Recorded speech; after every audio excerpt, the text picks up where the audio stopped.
राधे कृष्णा। आज से हम बैसाख महात्म्य को सुनेंगे। तो आप सभी आज से बैसाख महात्म्य का रसपान करेंगे।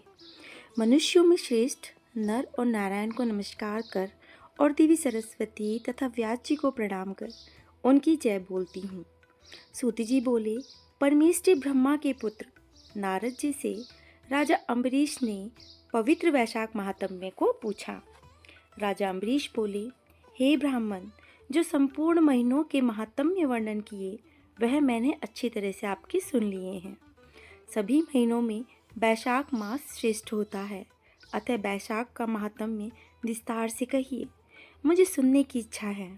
यह मास विष्णु भगवान को इतना प्यारा क्यों है और इनमें कौन कौन से धर्म कार्य उन्हें क्यों प्रिय हैं और हमें कौन कौन से धर्म कार्य इस मास में करने चाहिए, क्या दान करना चाहिए, उसका क्या फल होता है, ये सब कार्य किस देवता को प्रसन्न करने के लिए करने चाहिए, इस मास में करने योग्य काम क्या हैं, कौन से कार्य विष्णु भगवान को प्रिय हैं, इसमें क्या दान किस लिए किया जाता है, उसका फल और उद्देश्य क्या है, इस मास में किन किन वस्तुओं से भगवत पूजन करना चाहिए।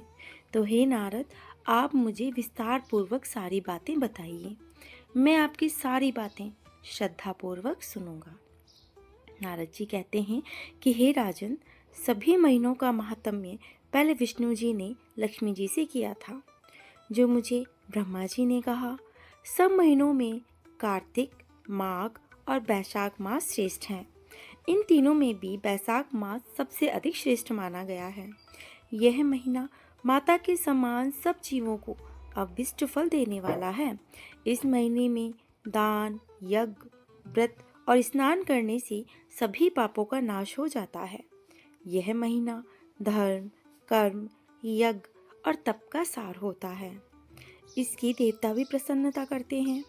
यह मास विद्याओं में वेद विद्या के समान, मंत्रों में प्रणव, वृक्षों में कल्प वृक्ष, गौ में कामधेनु, नागों में शेष, पक्षियों में गरुड़ के समान होता है।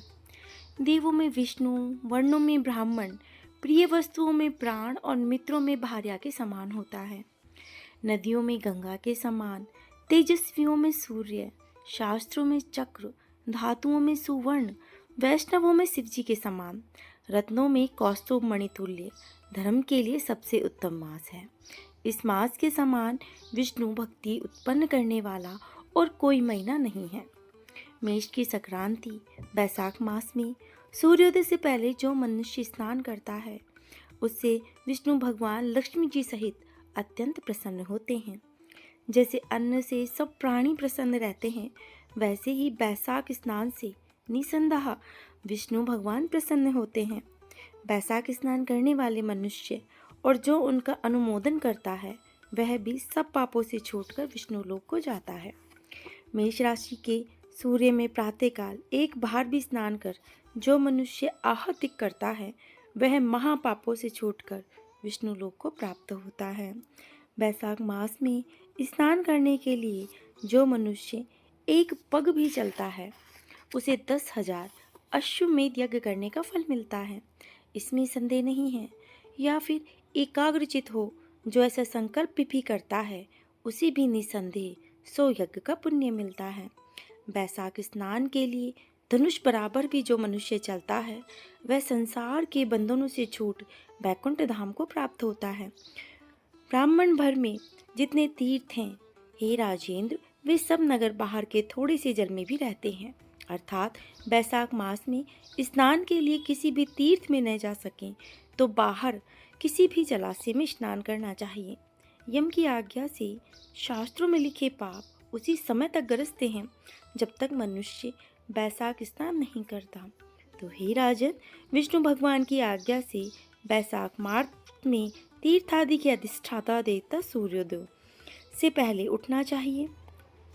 और ये जो अधिष्ठाता देवता हैं सूर्यदेव, वे मनुष्यों से बहुत पहले उठते हैं और कुछ पश्चात वो वहाँ ठहरते हैं, क्योंकि वो मनुष्यों के हितार्थी हैं और मनुष्य के हितार्थी वो कुछ घड़ी वहाँ पर रुकते हैं।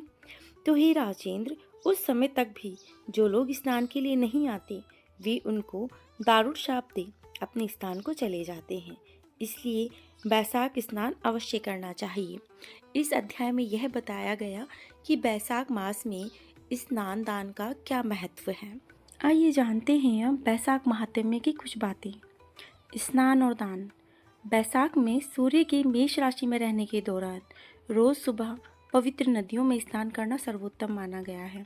इस माह में अन्न, जल, जूते, चप्पल, पंखे और छातों का दान अत्यंत ही पुण्यकारी माना गया है।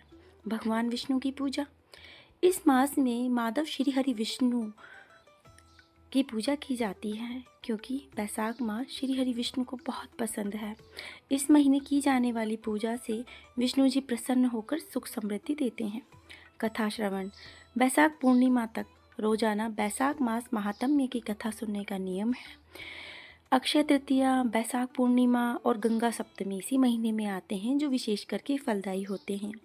इस मास में दोपहर में स्नान, 2 बार भोजन या तामसिक भोजन करने से बचना चाहिए। पुराणों के अनुसार बैसाख के समान कोई महीना नहीं, ना बैसाख के समान कोई तप, ना दान और न ही गंगा जैसा पवित्र जल। यह महीना पाप रूपी ईंधन को जलाने के वाली अग्नि का काम करता है।